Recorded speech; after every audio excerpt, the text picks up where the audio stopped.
So what's some of the biggest concerns that I get from homeowners right now? Well, that I would have to say is the concern of being able to sell our house and buy a house at the same time. And is it possible? Absolutely, yes. Do it all the time. But I want to go through, 4 scenarios of how you can get that accomplished. And that would be through a contingency strategy, a bridge loan option, a rent back option, and local solutions. And so I want to go through each one of those just to explain to you as a homeowner how you have different options and solutions depending on what your situation is to be able to sell your house and buy another house at the same time. So we talk about the contingency strategy. So basically, depending on the market, when you have a market where you have a little bit more inventory, there's a more likely that you're able to put your house on the market, be able to find something that's available, put a contract on it, and the seller more willing to accept it because the house has been on the market for longer than maybe what they've expected or longer than what the recent history has been. And so that allows for you to be able to put your house on the market, shop around, look for a house that you like, put that house under contract with the contingency that you have to sell your house in order to buy the next house. There's a little bit more details into that, and that's where I would help you negotiate the contract and the terms to be able to get that accomplished. But essentially, you get that house under contract before your house even goes under contract. And then you have to fulfill the obligation that, once your house goes under contract, then you would go and settle on the other property. One of the things that's very important about that strategy is controlling the timelines and making sure that you're protected when you write that contract. Again, there's a lot of things that go behind that, but in a nutshell, it's just making sure that you're protected once you get under contract for the house that you purchase, that you're not obligated to buy it unless you sell your house or get your house under contract first. So the next option is a bridge option. There's a couple different ways you can if you can qualify, you can get a bridge loan, or you could get a home equity line of credit, which those scenarios work out best, or actually a home equity line of credit works out best if you have a lot of equity in your home. If you don't have a lot of equity in your home, then you may have to go with a bridge loan option, which is a loan kind of in between you selling your house and purchasing the next house. What flexibility that getting a home equity line of credit does is allows you to be able to become a cash buyer in the market. Again, that all depends on the amount of equity that you have in your home. And does that amount of equity that you can tap into, does that allow for you to be able to buy the type of home that you want to?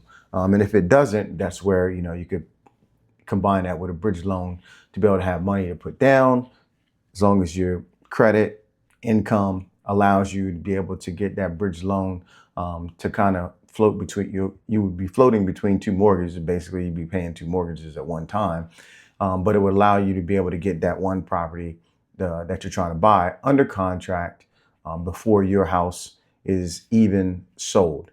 Again, that only works for certain people in certain situations. So it's best to have that conversation. What level of comfortability do you have of having two mortgages to be paid at one time? Again, that's specific to each person in each scenario, but there are options there. And there's more, as inventory levels continue to rise, you'll have more and more sellers that are more interested in doing a contingency type of sale, because they understand that it may take a little bit longer for your house to get under contract, but they like the fact that as long as your house goes under contract and is priced right, that eventually it goes under contract and they would be able to accomplish what they want to do, which is to be able to sell the house, and you'd be able to accomplish what you want to do, which is actually buy their house and sell your existing house. And so typically that's what happens when somebody who's in a move up situation where house is too small, life circumstances have changed, and they're either upsizing or they're downsizing, and that's pretty much how that would work. The other option, which I touched on earlier, was the rent back option. Most sellers don't even think that this is an option, and it really only depends on the buyer that you get for your property. Now, obviously, you can't hand pick your own buyer. You market and you advertise and you find somebody who's willing to pay you what you want for the property, and they're okay, and you feel okay that you're getting what you want for the property.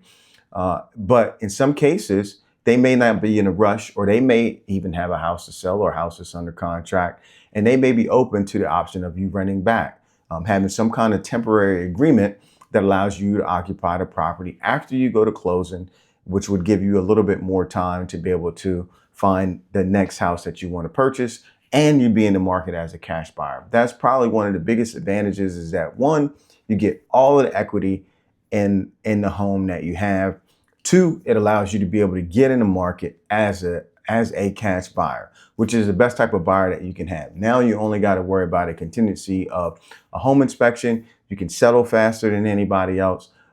And pretty much settle as soon as the attorney can get the title work done. And if you wanted to get a survey, you'd be able to get that done as well. But you become the strongest type of buyer, most attractive buyer in a market, whether it's a crowded market or it's a market where properties have been on the market for a long time.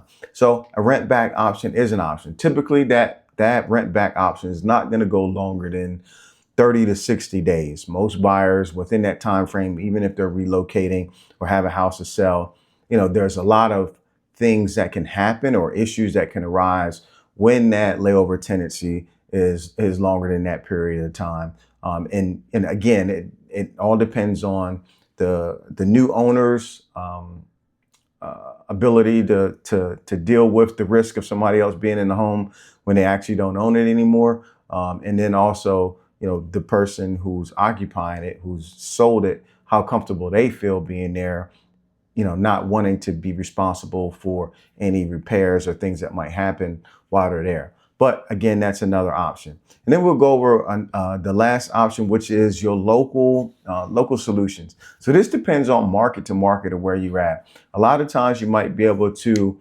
have situations where there's short-term rentals that are available. When I say short-term, typically that's something that's less than 6 months that allows you to be able to get to be able to sign a lease. It could be a month-to-month lease, maybe a slightly higher rent than what the market is, but the owners or investors understand that and are willing to do those short-term leases in order to be able to make a little bit more money on a monthly basis, knowing that sometimes, that short term may turn into a longer tenancy, and, overall they would get a better return versus a regular rental rate.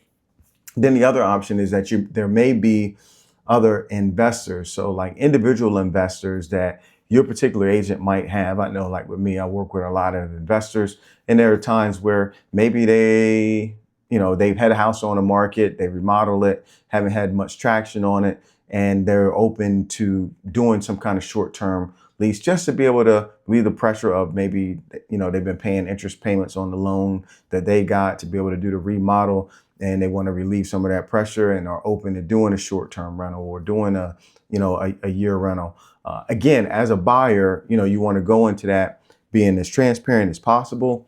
And your agent's going to help guide you through that process to make sure that you're protected as far as the terms of that agreement goes. So those are 4 ways you as a seller can be able to get into the market, get your house on the market, be on the market to be able to buy your next home before your house gets under contract. So I'll go over it one more time for you.